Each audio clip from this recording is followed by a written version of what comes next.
வணக்கம். மாலை முரசு செய்திகளை விரிவாக பார்ப்பதற்கு முன் தலைப்புச் செய்திகளை பார்க்கலாம். தடை செய்யப்பட்ட பிளாஸ்டிக் பொருட்களோடு கொடைக்கானலுக்கு வரும் வாகனங்களின் உரிமம் ரத்து.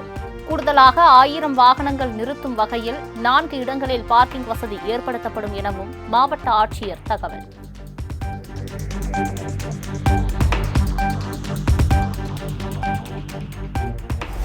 வரும் சட்டமன்ற தேர்தலில் 200 இலக்கு என்பதை ஈரோடு கிழக்கு தொடங்கி வைத்துள்ளதாக முதலமைச்சர் மு.க.ஸ்டாலின் கருத்து.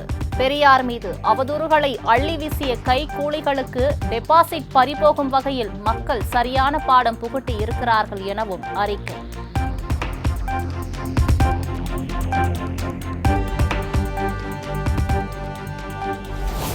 தமிழகத்தில் மத வேறுபாடுகளை விதைத்து மக்களை பிரித்து அரசியல் ஆதாயம் தேட சில அமைப்புகள் முயற்சி என திமுக மற்றும் அதன் கூட்டணி கட்சிகள் குற்றச்சாட்டு. மதவெறி சக்திகளின் சூழ்ச்சிகளை முறியடித்து மக்கள் ஒற்றுமையை காப்போம் என கூட்டறிக்கை.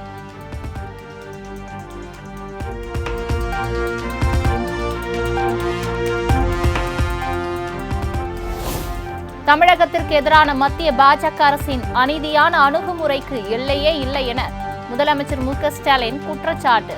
தமிழக மாணவர்களுக்கான 2512 கோடி நிதியை பிற மாநிலங்களுக்கு திருப்பிவிட்டிருப்பதன் மூலம் மத்திய அரசு பகிரங்கமாக மிரட்டல் விடுத்திருப்பதாகவும் விமர்சனம்.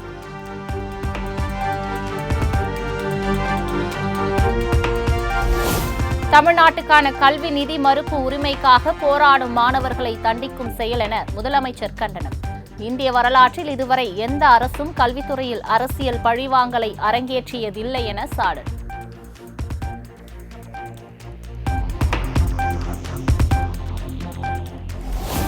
திராவிடம் என்ற சொல்லுக்கே குந்தகம் விளைவிக்கும் வகையில் ஸ்டாலின் ஆட்சி செய்து வருவதாக எதிர்க்கட்சித் தலைவர் எடப்பாடி பழனிசாமி விமர்சனம்.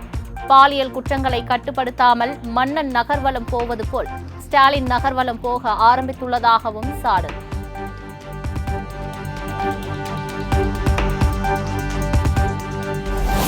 தமிழகத்திற்கான நிதி மற்ற மாநிலங்களுக்கு திருப்பி விடப்படுகிறது என பொய்யை பரப்ப வெட்கமாக இல்லையா?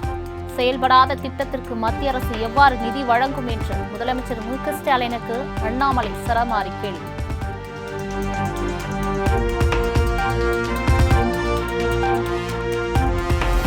தமிழ்நாட்டில் 38 IAS அதிகாரிகள் பணியிட மாற்றம். கூட்டுறவுத்துறை கூடுதல் தலைமை செயலாளராக இருந்த ராதாகிருஷ்ணன் தமிழ்நாடு மின்வாரிய தலைவராக இடமாற்றம் செய்து அரசு உத்தரவு.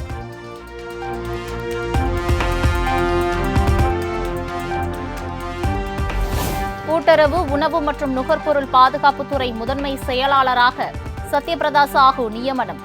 வணிக வரி மற்றும் பதிவுத்துறை கூடுதல் தலைமை செயலாளராக குமார் ஜெயந்த் நியமனம்.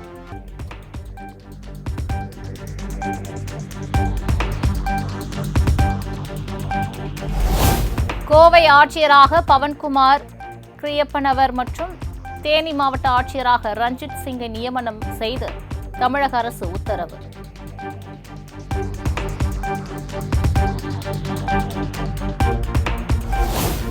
திருப்பரங்குன்றம் மலைக்கோவில் விவகாரத்தில் அதிமுகவை களங்கப்படுத்த முயற்சிப்பதா? மாவட்ட ஆட்சியர் சங்கீதாவுக்கு அதிமுக சார்பில் வக்கீல் நோட்டீஸ்.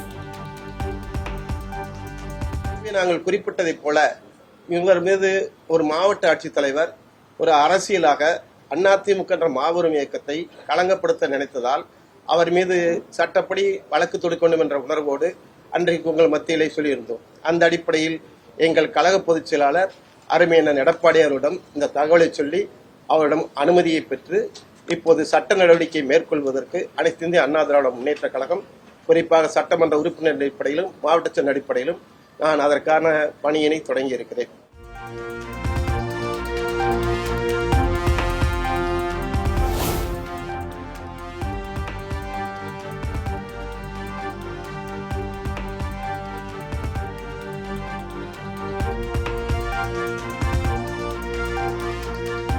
அத்திக்கடவு அவிநாசி திட்டத்தையொட்டி விவசாயிகள் மற்றும் பொதுமக்கள் சார்பில் நடைபெற்ற நன்றி தெரிவிக்கும் விழா.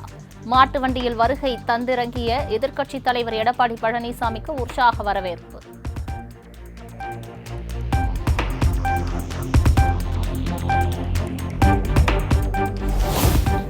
பயிர்க்கடன் முழுமையாக தள்ளுபடி செய்யப்படவில்லை என்ற உண்மை அம்பலமானதும் அம்புலிமாமா கதைகளை கூறுகிறார் அமைச்சர் பெரிய கருப்பன்.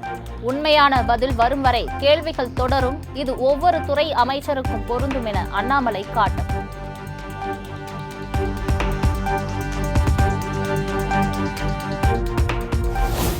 தாவேகா தலைவர் விஜய் ரூமில் அமர்ந்து பேசுவதை விட்டுவிட்டு வெளியே வர வேண்டும் என பிரேமலதா விஜயகாந்த் வலியுறுத்தல். அரசியல் வேறு, சினிமா வேறு என்பதை விஜய் புரிந்து கொள்ள வேண்டும் எனவும் பேட்டி. அவர் இன்னைக்கு அவ்வளோ பெரிய பிசினஸை விட்டுட்டு அவ்வளோ பெரிய இன்னைக்கு ஒரு சினிமா துறையில இருந்து எல்லாத்தையும் விட்டுட்டு இன்னைக்கு அரசியலுக்கு வரார்.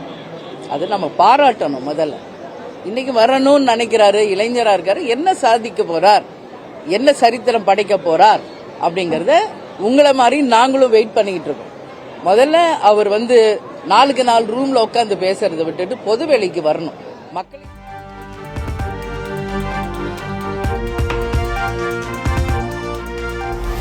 தமிழகத்தில் ஆன்லைன் கேமில் பணம் கட்டி விளையாட சிறுவர்களுக்கு தடை.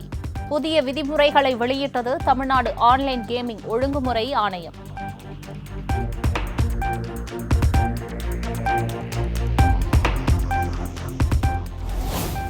வேலூரில் பாலியல் சீண்டலுக்கு ஆளாக்கப்பட்டு ரயிலில் இருந்து தள்ளிவிடப்பட்ட பெண்ணுக்கு 10 லட்சம் நிவாரணம் வழங்க வேண்டும். இந்திய கம்யூனிஸ்ட் கட்சி சார்பில் முதலமைச்சர் மு.க. ஸ்டாலினுக்கு மனு.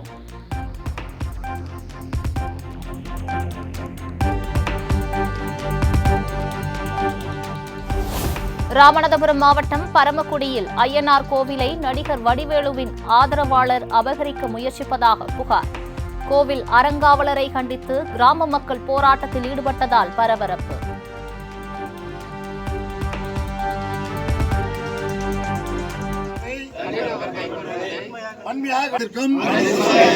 சொந்தமான சாத்தியப்பட்ட கோயிலை தனிநபர் ஆக்கிரமிப்பு செய்ய துடித்ததை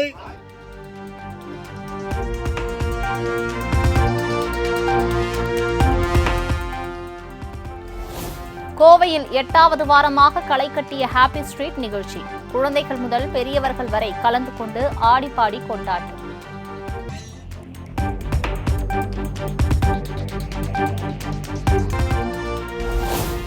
டெல்லி முதலமைச்சர் அதிஷி ராஜினாமா. துணைநிலை ஆளுநர் வி.கே. சக்சேனாவை சந்தித்து தமது ராஜினாமா கடிதத்தை வழங்கினார்.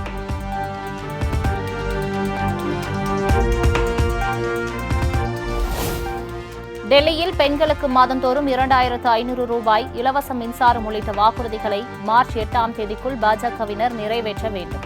கடந்த 10 ஆண்டுகளை போன்று எப்போதும் போல் மக்கள் பணி தொடரும் என்று முதலமைச்சர் அதிஷி அறிவிப்பு.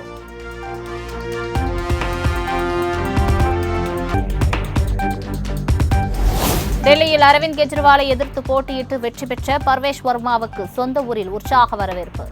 டெல்லி முன்னாள் முதல்வரும் தந்தையுமான சாஹிப் சிங் வர்மா சமாதியில் மலர் வளையம் வைத்து மரியாதை.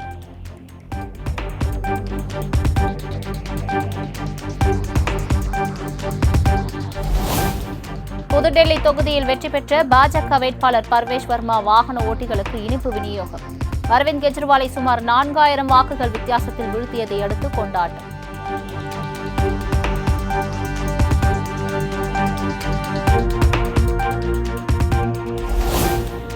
மத்திய பாஜக அரசு நாட்டின் ஜனநாயகம் மற்றும் அரசியல் அமைப்பை பலவீனப்படுத்தி வருவதாக பிரியங்கா காந்தி குற்றச்சாட்டு. நமது போராட்டம் அரசியல் மற்றும் சித்தாந்தத்திற்கு எதிரானது மட்டுமல்ல, நாட்டை காக்கும் போராட்டமும் தான் என்றும் பேச்சு.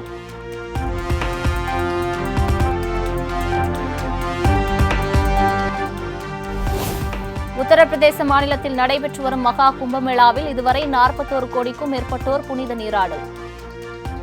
மகா சிவராத்திரியுடன் விழா நிறைவடைய உள்ளதால் மக்கள் ஆர்வம்.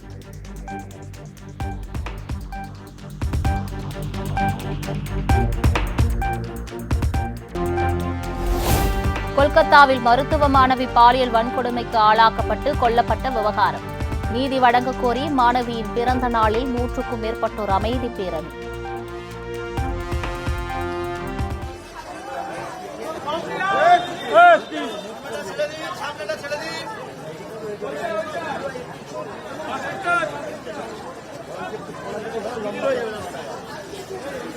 Tamam.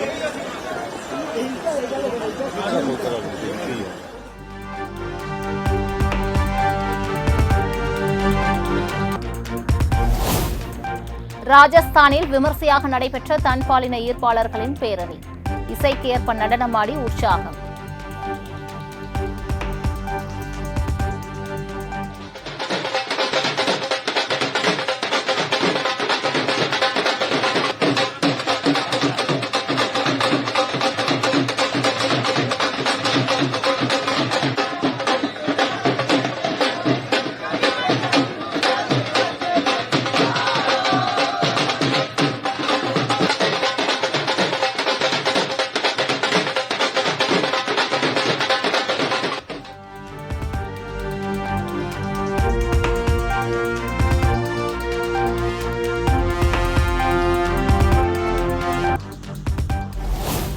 நமீபியாவின் தந்தை என்று அழைக்கப்படும் சாம் நுஜோமா வயது மூப்பு காரணமாக காலமானார். தென் ஆப்பிரிக்காவில் இருந்து சுதந்திரம் பெறவும் நிறவெறி ஆட்சிக்கு எதிராகவும் போராடிய நமீபியாவின் தந்தைக்கு அந்நாட்டு மக்கள் அஞ்சலி.